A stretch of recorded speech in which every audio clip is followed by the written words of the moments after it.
I've used Aweber for almost 11 years now, and during that time, I've sent literally millions of emails. Here's what I think about it. Alright, let's get started right away. Before I give you my thoughts on Aweber, I just want to show you that I actually have been using them for literally 11 years now. So if we scroll down all the way back here, we can see that I signed up on the 30th of December 2013. So I've been using Aweber for a very long time. So what I have to say, hopefully it means something to you, because as I said, I've probably sent millions of emails over the time that I've been with them. So let's get started. So let me go back to the main menu here and kind of give you, as I said, a quick overview, like show you what it looks like and also ultimately what I think. But in short, if you just don't want to watch the full video, then I understand. What I can say in that case is that Aweber has got great deliverability, meaning that the emails that you send will actually end up in people's inbox, and that is the most important thing. I would also say that in my case anyway, they have been very friendly towards me. I've never had any issues with them, and I do affiliate marketing. In terms of how many emails I send, that will vary a ton.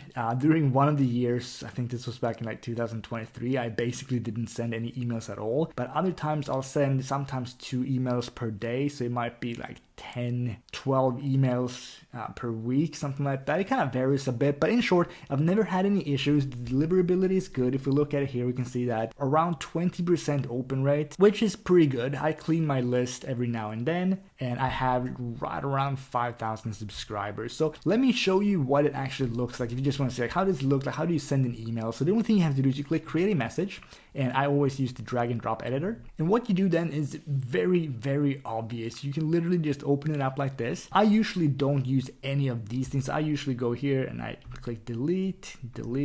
I don't want to use the button, delete. I don't want to have like a big headline, so I will delete this, and then I'll just put it up like this. And then I'll just write my email here. And where it says insert your subject line, well, you insert your subject line. So I'm not going to write an actual email right now, but that is literally how easy it is. I will just start writing it here, and I will say something like, I just uploaded a new video.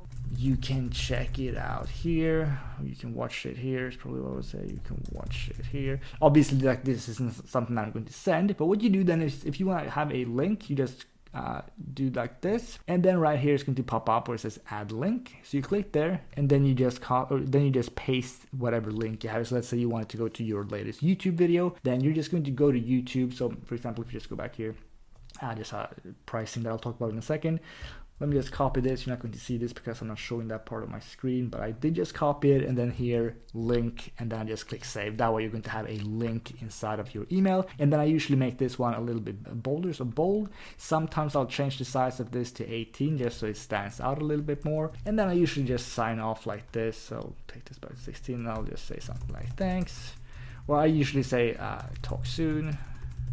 Something like that. So simple stuff. That's how you write an actual broadcast, and then you click save and exit. So I'll just show you that as well, I guess, even though I'm not going to send this. So you would then go to here where it says schedule, and here's where you get a couple different options of what it is that you actually want to do. So we can go here, for example, and click choose date. We can choose what lists you want to send to. So if you have more than one list, you can click here, edit, and you can send either to a segment of your list. I don't have that on this one because I usually send from another list. And then also include these lists. So if you want to include all your lists, you want to just send an email to all of them, you can do that too easily, or you can exclude certain lists. You can add in some automation aspects here as well. So for example, you can choose to basically tag the people that open or click your emails, which is cool as well. But yeah, that's basically it when it comes to creating that. So let me show you the automation sequence, which is also pretty simple. So if you go to campaigns here, and automation just means that, well, I'm actually going to show you. So as you can see here, when you get a new subscriber, they will immediately then be sent an email. And what this email says, that is completely up to you. So this could be like a long follow-up sequence if you want to sell something. So I have currently around 50 different emails, or exactly 50 emails. And the way that you set this up, or the way that I have set this one up, is that it sends an email, then it waits 1 day, then it sends another email. So every 24 hours, this one sends an email. So I've got 50 days worth of emails that goes out. And if I want to add a new one, I could just click here. So I can double click on wait, and then that's going to be added in here. So again, 1 day before the next action. You can change this as well. So this doesn't have to be just 1 day. It can be less, or it can be more. And if we then click on send message, I'll double click that one. Then I simply go here and click create a message or choose a message. So create a message, that will be basically the same thing as when you're sending a broadcast, where you just write out the email and then you just add it in and that's it. So this is very simple to do, and that's pretty much all you need to know about automation. That's what I'm going to tell you about automation anyway, because it's very simple. So after that, we got, for example, let me see, what could be the most interesting thing to talk about? Let's do pages and forms. So landing pages. All right, so we got a couple of examples here of things that you can build. So this one right here, very simple, obviously. Let me show you what it looks like. So yeah, this was just an opt-in page for giving away like a vegan meal plan, basically. So the way that you write these, make them yourself, you click create a landing page, you get a bunch of different templates, or you can start from scratch if you want. If you have no experience with creating these kind of landing pages, then you may want to just go with something like this that is already pre-made. And even if you do choose to create it from scratch, it's actually very simple. My opt-in pages that I create myself, I make them very, very simple. So it's basically a short 1 to 2 sentence headline, and then it's the actual form where people can then enter their email, and that is pretty much it. I usually don't collect name. I do it sometimes, but it does lower the conversion rate a little bit. So if you feel like you need to collect people's names, then you obviously should do that. But me personally, like, I don't really customize my emails like that. In short, what you can do if you collect names is that you can have the subject line, for example, say, "Hey Jonas," as an example, like "Hey someone's name," which could get you like more attention. It would stand out a little bit more in their inbox, and it might lead to increased open rates. But keep in mind that if you're sending, let's say, 100 visitors to your landing page, if you ask them to enter their name as well, it's going to lower the conversion rate a little bit. So instead of you getting like, let's say, 40% conversion rate or opt-in rate without collecting names, you might get like 30% if you collect names. So it's up to you. But that's pretty much it. That's pretty much all I wanted to show you here. So let's talk about pricing a little bit. So you can get started for free. There's going to be a link below here as well that you can just click. That will take you to, I believe it actually is this exact page.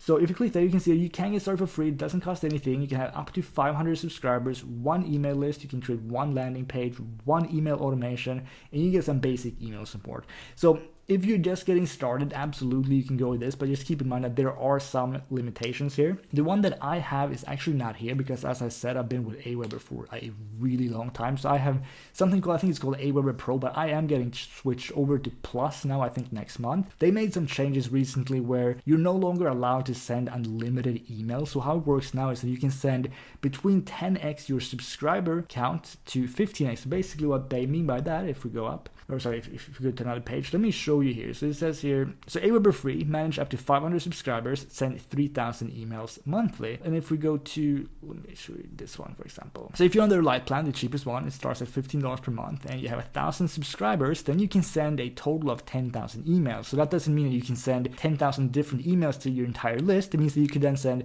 if you send to every single subscriber, you could then send 10 emails. And after that, it's going to start costing you a little bit more. So I got a notification from Aweber that my pricing will go from $49 a month to around $120, which is a pretty significant increase, but I send a decent amount of emails as well. So which plan you're going to want here will depend on you. If you start a new business or whatever, if you already have one and you get perhaps hundreds of leads per day, then you're probably going to want to go with the Plus plan or eventually the unlimited plan. Plus should be fine.